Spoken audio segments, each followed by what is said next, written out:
Bayangkan suasana kota Takengon ini belasan ribu tahun yang lalu. Karena disinilah bukti peradaban awal nenek moyang kita ditemukan.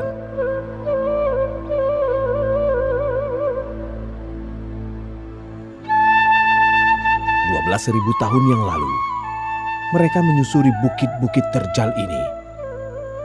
Bermigrasi dari daerah asal, wilayah antah berantah, di gugus rumpun Austronesia lain, mencari sebuah tempat domisili baru, penghidupan baru, hingga menemukan sumber air berlimpah di tepian Danau Lut Tawar, wilayah yang menjadi pilihan untuk berdiam.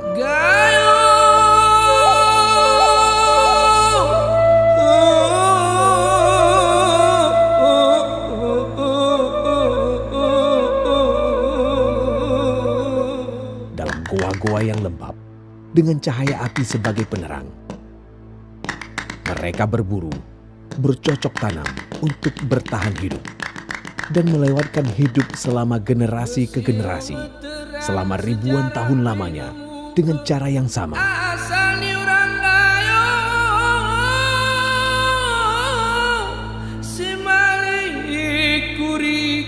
Hingga kehidupan berubah dengan budaya baru dan modernisasi.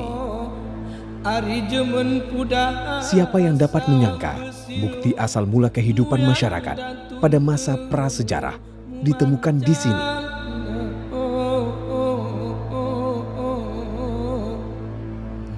Gayo.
Etnis Gayo, salah satu etnis yang menempati wilayah dataran tinggi di Provinsi Aceh.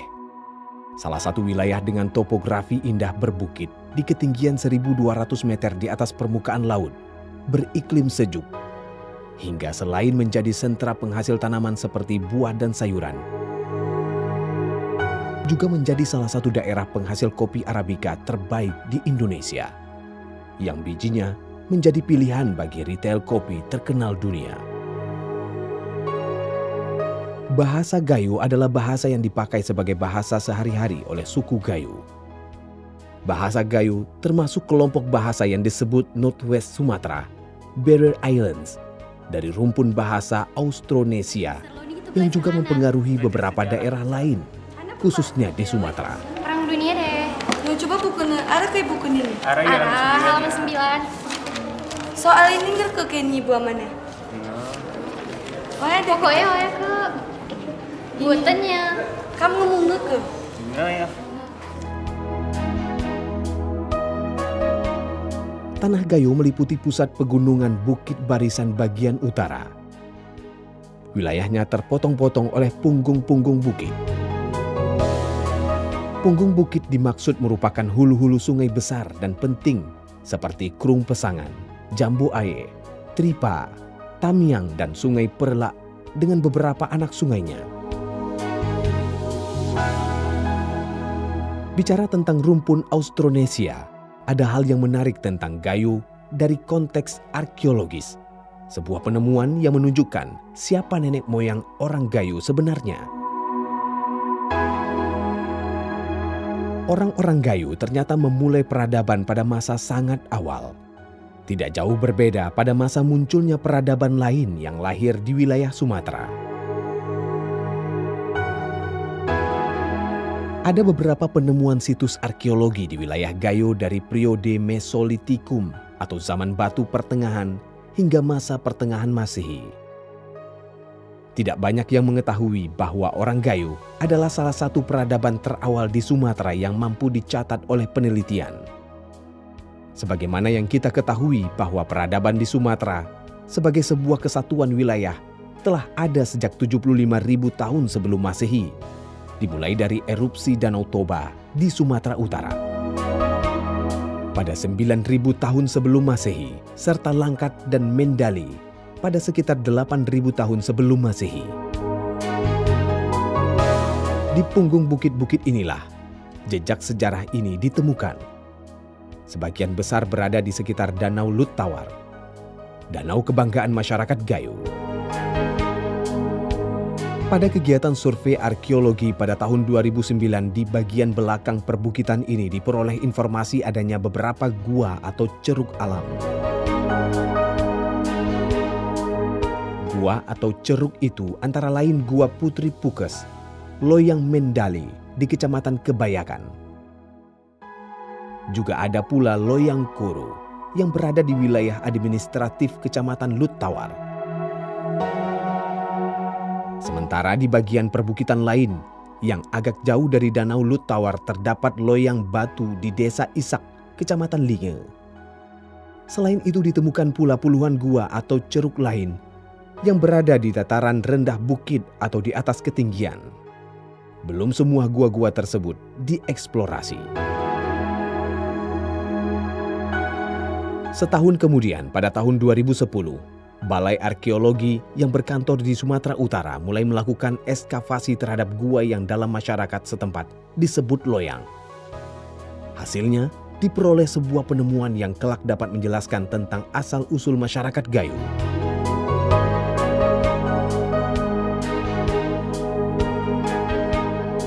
Iketut Wiratjana adalah salah seorang arkeolog yang saat ini berkarir di Balai Arkeologi Sumatera Utara yang terlibat aktif dalam proses eksplorasi situs-situs purbakala di Gayo. Ketika kita melewati di depan sekarang situs Loyang Mendale, saya minta berhenti dan kita melakukan survei di permukaan dan kita temukan banyak sekali pecahan-pecahan tembikar yang ternyata tembikar-tembikar itu adalah tembikar prasejarah. Selain itu kita juga temukan alat-alat batu yang berciri budaya Wabin.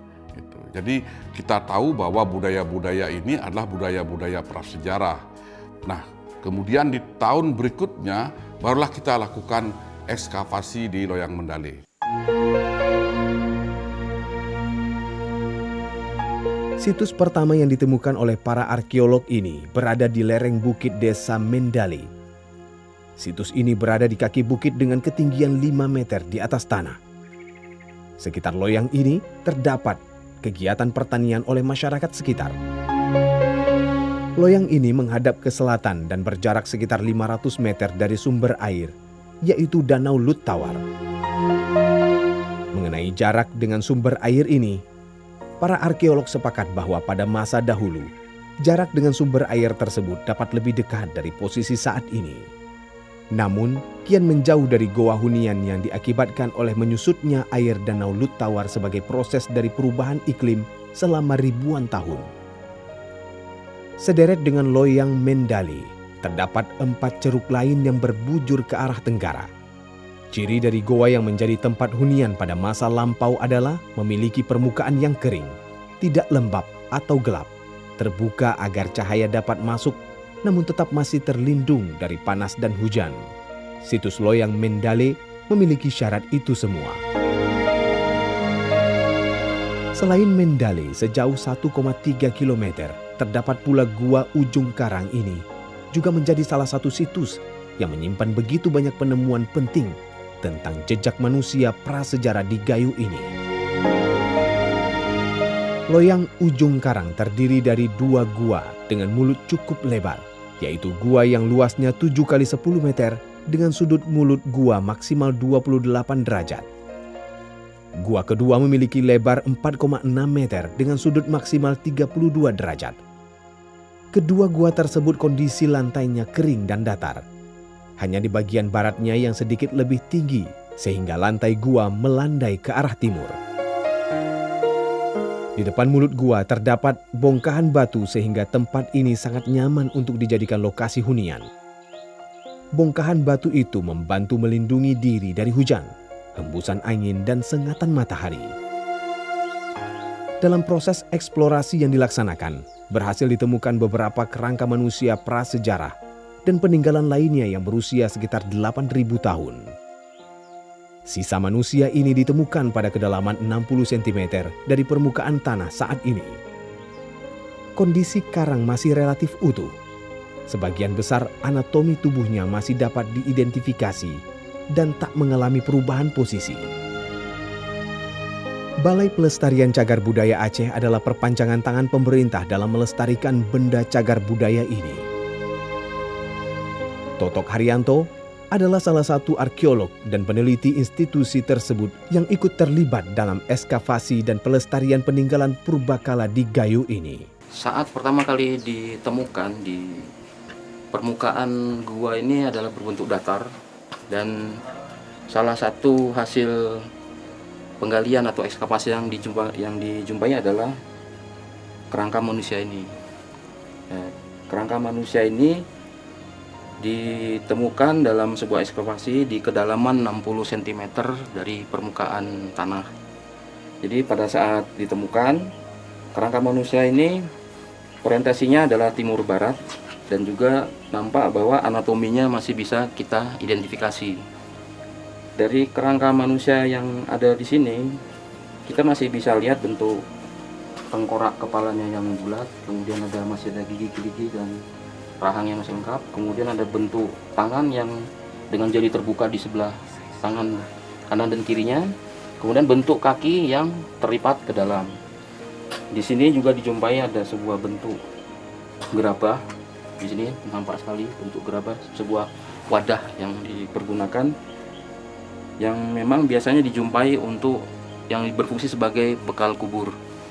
Dari pengamatan hasil ekskavasi ini diduga bahwa ukuran kerangka manusia ini sekitar berukuran antara 150 sampai 160 cm. Kemudian dari bentuk rahangnya yang kecil dan juga susunan gigi-giginya yang juga masih bisa lihat besar, ini diduga dari ras Mongolit. Namun, kerangka yang kita lihat saat ini adalah hasil cetakan yang menyerupai bentuk aslinya. Hal ini sengaja dilakukan agar penemuan ini tidak rusak atau berubah bentuk dan posisi dari tangan pihak yang tidak bertanggung jawab. Karena cetakan ini diletakkan pada posisi terbuka dan dapat dikunjungi setiap saat oleh masyarakat umum. Saat ini, kerangka asli penemuan purbakala ini tersimpan baik dan terus diteliti di Balai Arkeologi Sumatera Utara. Apakah dengan penemuan tersebut dapat disimpulkan siapa nenek moyang orang Gayo sesungguhnya? Kalau bicara tentang DNA orang-orang Mongoloid yang berbudaya Austronesia itu sama dengan DNA ada pembauran dengan DNA sebelumnya dengan ras Australomelanesid, dan juga DNA orang-orang ini itu sama dengan DNA orang Gayo sekarang. Jadi mau tidak mau adalah kerangka yang ditemukan di Loyang Mendale itu adalah nenek moyangnya orang Gayo. Andi Irfan Syah, salah seorang tim ahli di Balai Pelestarian Cagar Budaya, menyampaikan hasil kajiannya tentang kekerabatan orang Gayo di Sumatera. Ada satu literatur atau referensi berdasarkan hasil penelitian Prof. Truman Simanjuntak. Beliau salah satu ahli prasejarah Indonesia yang menyatakan bahwa paradigma atau selama ini kan dikatakan bahwa suku Gayo itu merupakan ada kaitannya dengan salah satu subetnis Batak. Dan itu terbantahkan bahwa sebenarnya suku Gayo itu lebih erat dengan kaitannya dengan suku Karo, etnis Karo, jadi bukan Batak.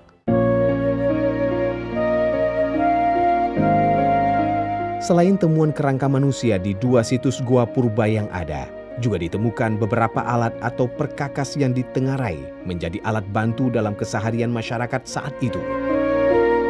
Benda-benda asli tersebut kini disimpan di Museum Takengon. Ini adalah peninggalan dari situs Loyang Mandale dan Loyang Ujung Karang. Di tangan saya ini ada jenis kapak persegi yang umum dibuat pada era masa Neolitikum. Pada masa ini kehidupan pertanian sudah dijalankan oleh masyarakat yang penduduk yang ada tinggal di Loyang Mandale dan Loyang Ujung Karang. Ini adalah kapak persegi. Biasanya di masa lalu mereka menggunakan persis dengan fungsi kapak pada hari ini. Penduduk di masa itu menggunakan medium kayu atau rotan untuk dijepit seperti ini, kemudian diikat dengan akar, lalu difungsikan seperti kapak. Kalau di Loyang Mandale itu sekitar antara 2.500 sampai 7.000 tahun yang lalu benda ini dipergunakan. Diperkirakan adalah mata panah yang digunakan oleh penduduk Loyang Mandale. Benda ini biasanya dipergunakan memakai kayu, kemudian di bagian depannya ditaruh sebagai tajaman, lalu diikat dengan akar ataupun rotan supaya bisa menyatu dengan kayu, lalu bisa dipergunakan sebagai panah.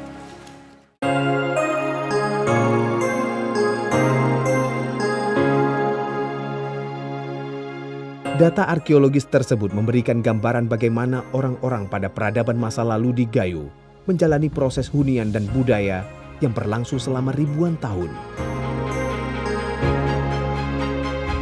Namun, apakah hanya benda-benda itu saja yang ditemukan?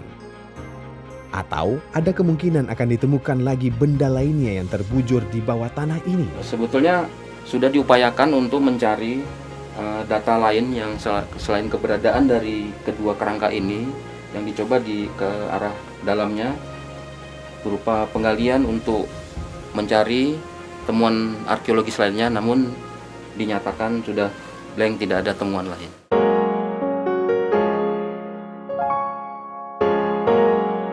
Para arkeolog yang menemukan peninggalan di Loyang Ujung Karang ini dapat memastikan bahwa kondisi tulang berulang ini berada dalam kondisi intak atau tidak berubah posisi sebagaimana peletakannya pada masa lampau tersebut. Anatominya juga bisa kita lihat dan juga memiliki orientasi yang sama, orientasi timur dan barat. Di sini sebetulnya dulunya ada sebuah batu yang ditempatkan di atas kerangka manusianya, yang menunjukkan bahwa sebetulnya kerangka ini memiliki posisi sosial atau strata sosial sendiri di komunitas mereka saat itu. Dan ini mungkin karena sesuatu lain batunya terangkat atau hilang. Namun demikian tradisi semacam itu sebetulnya sudah dijumpai memang pada masa-masa Neolitik yang untuk menunjukkan bahwa kerangka yang dimakamkan di sini itu memiliki status sosial yang berbeda dengan komunitas yang ada di sekitarnya.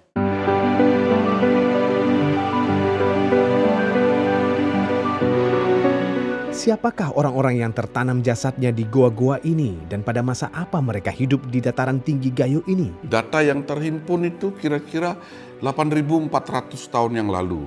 Jadi 8.400 tahun yang lalu ada kelompok manusia yang rasnya Australo-Melanesid datang dari pesisir ke dataran tinggi Gayo, ke Loyang Mandale. Di pesisir itu umurnya 12.500. Jadi mereka, orang-orang ini mengeksplorasi wilayah pesisir dulu sekitar 12.500, kemudian barulah ada yang bermigrasi ke dataran tinggi, ke pedalaman kira-kira 8.400. Kemudian ini kelompok ras Australo-Melanesid kurang lebih seperti orang Papua lah ini. Jadi fisiknya seperti orang Papua. Kemudian sekitar 5.000 tahun yang lalu, jadi 3.000 tahun kemudian datang kelompok ras Mongoloid yang berbeda rasnya dengan ras yang sebelumnya. Mereka juga mengeksplorasi wilayah Loyang Mandale. Orang-orang yang berbudaya Austronesia dengan ras Mongoloid ini, itu perawakannya sama seperti kita. Berbeda dengan ras Australo-Melanesid yang perawakannya seperti orang Papua tadi, jauh lebih kekar.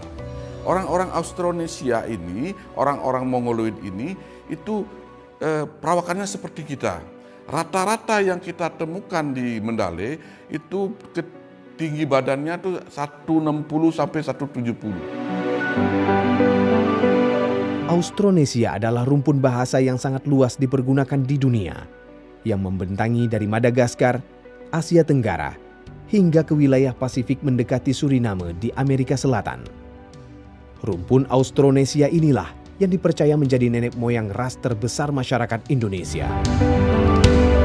Lalu, pertanyaan besarnya, bagaimana para arkeolog dapat mengukur usia dari tulang berulang manusia yang ditemukan di situs-situs ini? Umur daripada aktivitas manusia masa prasejarah di loyang Mendale itu diketahui dari analisa karbon.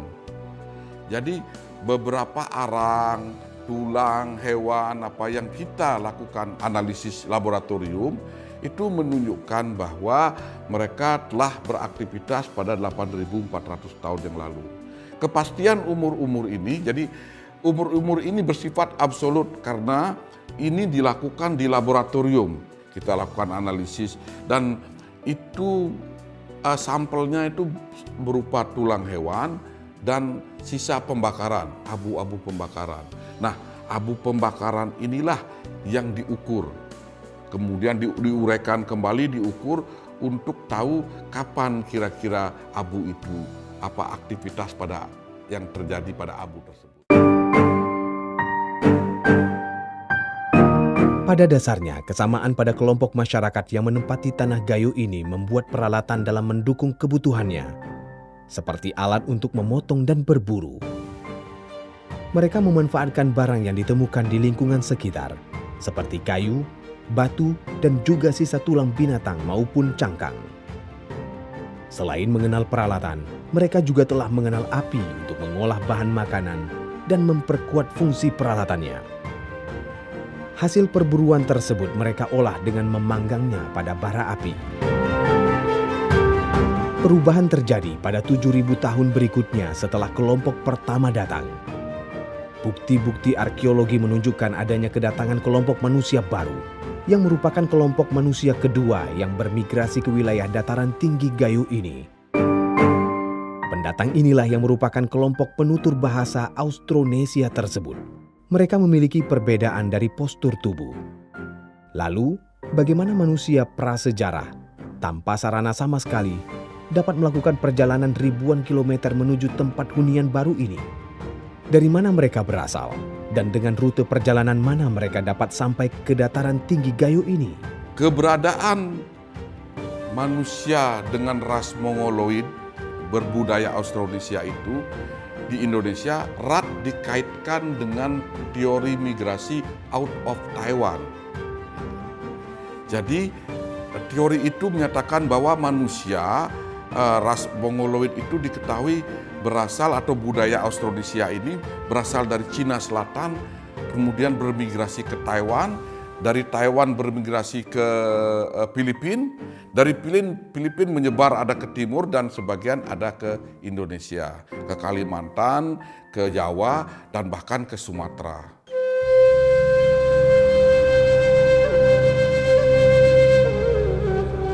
Dari pesisir hingga melakukan ekspedisi yang sangat berat menuju dataran tinggi yang diselimuti gunung dan bukit. Dipercaya masyarakat prasejarah ini menggunakan dua jalur. Pertama, melalui Muara Krung atau Sungai Pesangan. Krung Pesangan adalah sungai yang berhulu ke Danau Lut Tawar. Sehingga secara terminologi muncul istilah Pegayun yang bermakna mata air yang jernih, merujuk pada kata Gayo itu sendiri. Namun bila merujuk mengenai asal mula nama sebuah tempat, maka akan muncul beberapa pendapat lain.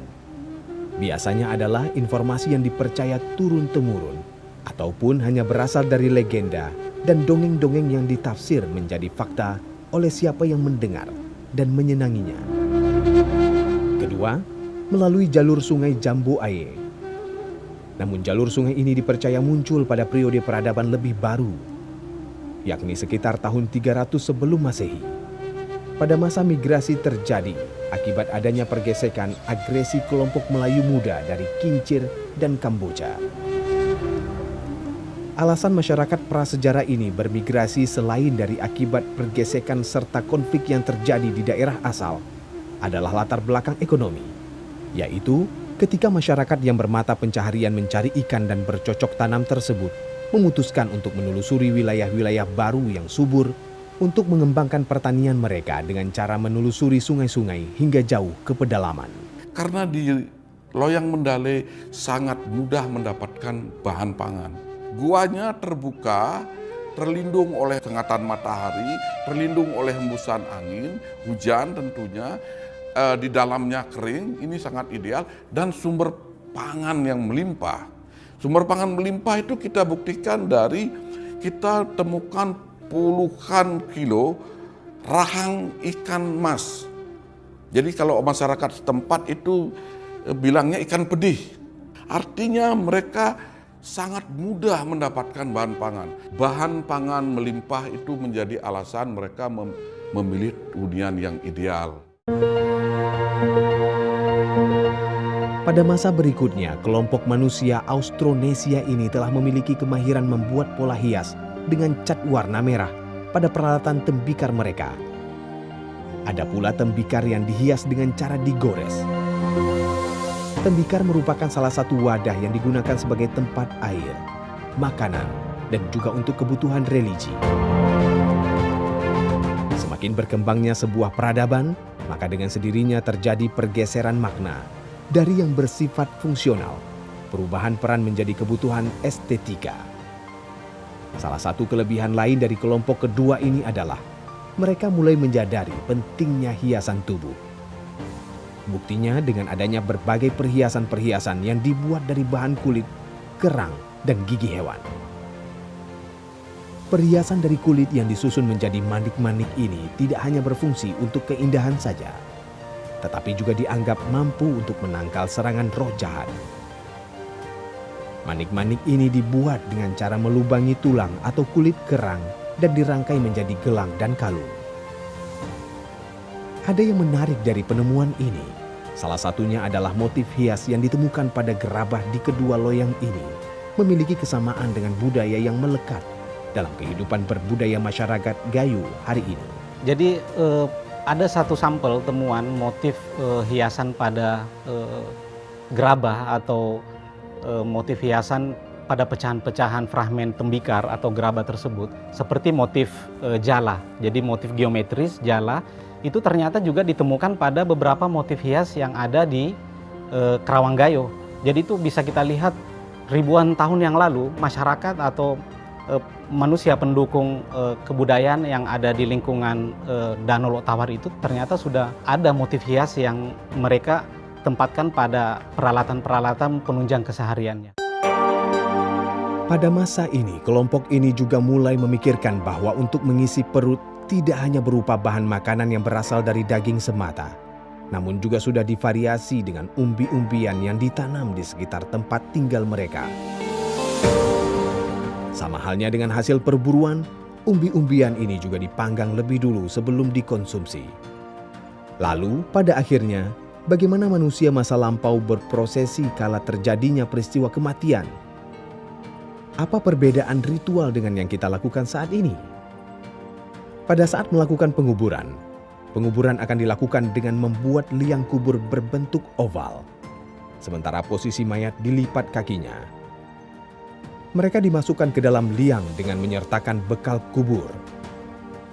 Bekal kubur ini berupa gerabah yang diletakkan di bagian dada jenazah. Apa makna dari bekal kubur ini? Ketika mereka menguburkan si mati, mereka percaya ada kehidupan setelah mati. Dengan itu, pada masa setelah 2000 kita tahu banyak sekali bekal-bekal kubur yang mengitari si mati. Bahkan pada sekitar 4400 juga sudah ditemukan bekal kubur yang diletakkan di dada. Jadi tembikar diletakkan di dada dengan tentu dengan berbagai bahan-bahan lain yang ditemukan. Jadi seperti halnya penguburan terlipat adalah budaya orang-orang Australomelanesid ini yang digunakan oleh orang-orang Mongoloid dengan budaya Austronesia ini. Dari berbagai penemuan, ada pula posisi peletakan dan arah hadap kuburan merujuk pada arah tertentu. Kepercayaan kelompok manusia prasejarah ini pada siklus matahari, yakni posisi terbit di timur dan terbenam di barat, akan menentukan beberapa filosofi tersebut. Terbit matahari dianggap sebagai kelahiran manusia, sementara terbenamnya matahari dianggap sebagai lambang kematian. Oleh karena itu, bisa dilihat penguburan dilakukan dengan meletakkan kepala jasad di bagian timur, sementara kaki di bagian barat atau sebaliknya. Dalam penemuan lain, didapati pula beberapa fosil bertumpuk antara laki-laki dan perempuan ini. Diduga terjadinya penguburan bersama antara seorang laki-laki dengan perempuan yang memiliki keterkaitan erat atau berkerabat, seperti suami istri, anak, atau anggota keluarga inti lainnya. Dalam rentang ribuan tahun peradaban, maka akan ada masa di mana sebab periode berakhir dan digantikan dengan migrasi baru yang akan membentuk periode berikutnya. Apa saja yang menyebabkan berakhirnya sebuah periode peradaban tersebut? Dan satu hal yang menarik itu ketika dianalisis tulang-tulang manusia yang ada di sana, itu menunjukkan banyaknya tulang wanita dan anak-anak yang kita temukan. Justru bayi yang kita temukan. Kalau kita bandingkan sekarang dengan melimpahnya bahan pangan, itu mengapa banyak anak-anak yang meninggal? Ini pasti bukan karena kekurangan gizi. Jadi di Gayo tidak kekurangan gizi dari masa prasejarah, tetapi lebih kepada ada semacam wabah mungkin. Wabah yang melanda masyarakat di sana sehingga wanita dan anak-anak banyak meninggal. Pada kira-kira setelah 3.000 tahun yang lalu, meletuslah Gunung Salahnama yang terjadi 3 kali. Dan orang-orang ini kemudian kita ketahui ada migrasi di loyang muslimin, di seberang Danau Tawar, di seberang loyang Mendale, mereka tinggal di sana karena mereka menghindari letusan gunung.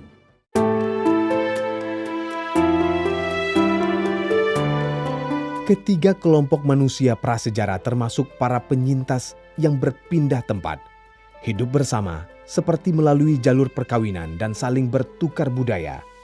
Sehingga lama-kelamaan, seiring perubahan zaman, menjadi cikal bakal etnis masyarakat Gayo yang berkembang dari waktu ke waktu hingga hari ini. Lalu, bagaimana BPCB menjaga, merawat, dan melestarikan hasil penemuan berharga di beberapa loyang di Gayo ini? Masalah ini juga diketahui oleh publik yang ada di Takengon dan mereka antusias, termasuk pemerintahnya. Mereka tidak berhenti melakukan pencarian informasi baik ke BPCB Aceh maupun ke Balai Arkeologi Sumatera Utara atau yang ada di Medan. Pemerintah di sini antusias untuk mencari tahu hubungan antara penduduk di sini dengan riwayat tinggalannya ada di sini. Ini yang menandakan bahwa pemerintah di Kabupaten Aceh Tengah dengan masyarakatnya punya kepedulian tinggi untuk turut melestarikan tinggalan yang ada di sini. Pernah melakukan kegiatan sonasi tahun 2017 yaitu untuk memetakan keruangan situs ini agar bisa dilindungi secara efektif menurut Undang-Undang Cagar Budaya nomor 11 tahun 2010. Nah, hasilnya kemudian tiada henti pemerintah Kabupaten Aceh Tengah itu melakukan komunikasi dan berharap objek ini bisa dijadikan salah satu warisan nasional. Setahu saya terdapat kerangka manusia dan peninggalan benda-benda seperti gerabah relief dan kapak lonjong yang sebagian itu terukir ukiran Kerawang Gayo. Manusia purbakala yang ditemukan di Mendale merupakan nenek moyang asli orang Gayo yang sekarang berada di Museum Negeri Gayo yang berumur sekitar 7.000 tahun yang lalu. Pada tahun 2018, Balai Arkeologi Sumatera Utara itu pernah membuat kegiatan rumah peradaban di sini dan melibatkan Balai Pelestarian Cagar Budaya Aceh. Di dalam kegiatan itu mereka menampilkan hasil-hasil ekskavasi yang mereka lakukan dan mengajak siswa-siswi itu berkunjung langsung ke objek seperti ini. Kemudian tenaga dari Balai Arkeologi itu menjelaskan tentang hasil ekskavasi dan proses-proses yang mereka lakukan selama penelitian. Nah, bagi kita di Balai Pelestarian Cagar Budaya Aceh, ini adalah tinggalan yang sangat langka, boleh disebut sangat langka. Kenapa? Karena masih jarang ditemukan ada situs yang ada fosil tinggalan manusia prasejarah seperti ini. Kalau sanksi itu ada aturannya di dalam Undang-Undang Cagar Budaya itu ya. Misalnya merusak, kemudian mengubah bentuk, kemudian memindahkan, itu ada sanksi-sanksi hukumnya di sana. Namun untuk pelaksanaannya itu kita lebih kepada pendekatan lebih dahulu, tidak langsung menerapkan hukum itu, tidak langsung menerapkan sanksi. Kalau pendekatan-pendekatan yang kita lakukan itu tidak dihiraukan, baru kita lakukan secara hukum.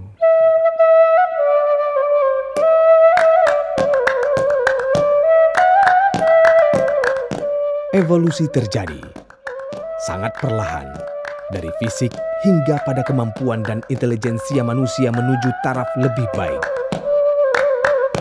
Teknologi hasil pertanian ditemukan. Binatang-binatang yang dapat dijinakkan menjadi salah satu corak baru dalam keseharian mereka yang bertugas untuk membantu memudahkan kebutuhan hajat hidup mereka. Teknologi ditemukan, hingga kemudian kepercayaan juga silih berganti. Hingga pada hari ini, manusia telah berada di salah satu titik dengan kemudahan dan teknologi cukup tinggi, di mana segala hal yang ditemukan sejak awal abad ke-20 telah menjadikan kita sebagai manusia industri.